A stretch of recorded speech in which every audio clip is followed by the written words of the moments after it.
Wow, that is so ugly. Hello, my name is amyraearner and welcome back to my channel. So glad that you are here and joining us for another bathroom chat. Welcome to my bathroom. Welcome to my 80s badly needing renovation bathroom. But that is not today's topic. Today I really wanted to talk to you about something that I made a decision about recently, and that is hopefully something that maybe will be helpful. And that is that I recently decided to wean myself off of antidepressants. I'm gonna disclaimer this whole video before we dive in. I want to make it clear that this is my... What kind of bird was that? I want to make a disclaimer that this is my journey. This is my story. Everything I'm going to share is, again, my opinion and coming from my own experience. What I do for me is what I'm doing for me. This is not me telling you what I believe you should do. I 1000% am about sovereignty and about self-leadership and you trusting your intuition. I'm just simply sharing this because I want you to hear my story, hear why I went on it, and now why it is that I have decided to wean off of it. So with that said, let me give the backstory. So I have been on antidepressants since 7 months after I had my first son. I have been someone that has struggled with anxiety for most of my life.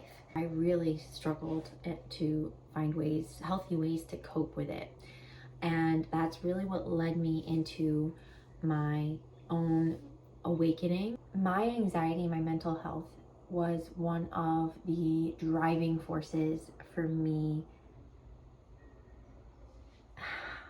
coming in, or leading me to my own spiritual awakening. Let me just say that. So needless to say, it was something that I struggled with for a very long time. But leading up until 2021, when I began on medication for depression, I had felt like I had gotten my anxiety under control. It had gotten to the point where I felt like I could manage it through the help of exercise, through reading and using personal development. I intermittently saw some therapists throughout this time, journaling, gratitude, affirmations, all of these things. Meditating, I started meditating. As I was starting to delve into my own spiritual awakening and that chapter of my life started to begin, I found that my anxiety really decreased. But one of the things that I was really afraid of going into motherhood in particular was that this anxiety would not only resurface, but it would become out of control again. Without diving into a whole bunch of other topics, if you go back and watch that video around my spiritual awakening, you will understand that there were many other factors going on around this time, not just the fact that I became a mother, but the truth is that I became extremely lost within who I was as a new mother. And I was really grasping for any form of control throughout that time. And as a new mom, you can understand that, and even as someone who is self-employed or a business owner, when you are in charge, there is so much unknown. Now, you can have structure, you can have that masculine of structure, routine, all you want, but the fact is that life is still going to happen, and especially as a mother and as a CEO, you have to be able to navigate that unknown, navigate those ebbs and flows. That was really what was triggering my anxiety throughout this time. Worse than that was that not only was it triggering my anxiety, but because this had been something that I had worked so hard to overcome on my own, it brought so much shame to the surface, so much guilt, so much of my own inner wounding around being someone that struggled. And I still wasn't feeling as good as I truly desired to feel. I struggled immensely with figuring out where and who to open this up to. And what I ran into throughout this time was the biggest thing that I was afraid of was that someone was going to think that I was a risk to my child and that I was somehow a danger. Like, when really truly I just needed someone to talk to. Looking back, if I had gotten the help that I needed at that particular moment in time, when I could feel the anxiety rising and I could feel myself like really starting to go into this dark space and having more and more of these triggering thoughts, I can't say because that's not what happened, but I wonder, having that safe space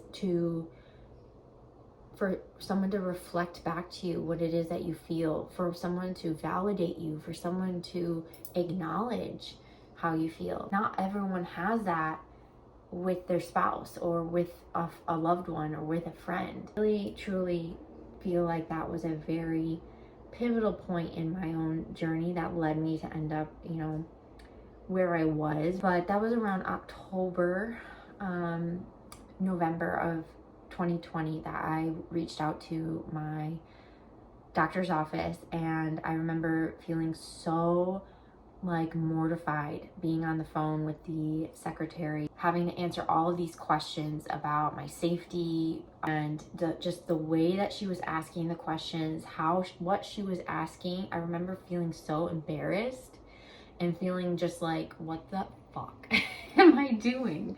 Why am I talking? Why am I having to explain myself to you? And so this was something I actually brought up to my doctor when I finally got into the office months later. Again, this is my story. This is my perception. This is my opinion here. But as a healthcare professional, as a nurse, I remember that was one of my biggest. I was just completely mortified with the way that whole situation is handled and was handled. And it's one of the big reasons why when I started on the antidepressants, I was so afraid to come off of them, because I knew that I wanted to go on and have another baby.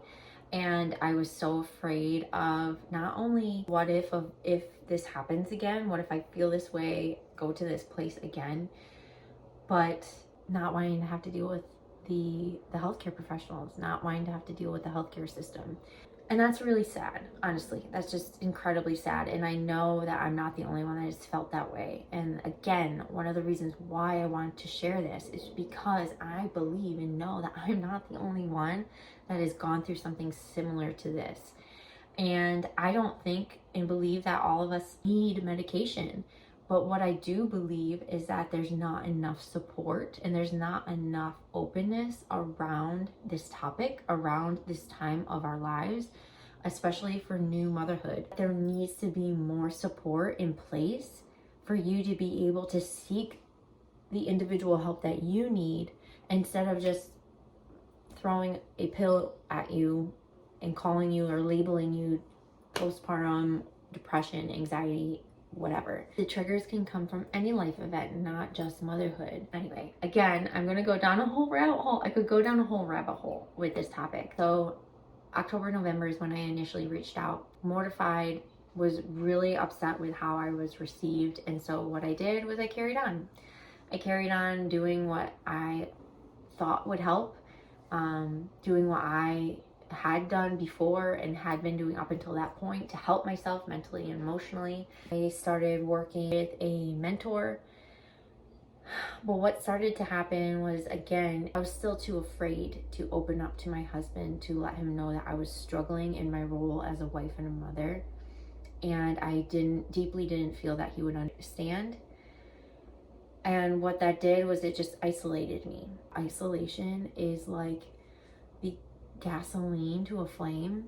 I think the fact when we isolate ourselves in our thoughts or isolate ourselves in our struggles, it really does just make it 10 million times worse. And that's exactly what happened. On the surface, I put on a good front, but behind the scenes, within the walls of my home, I was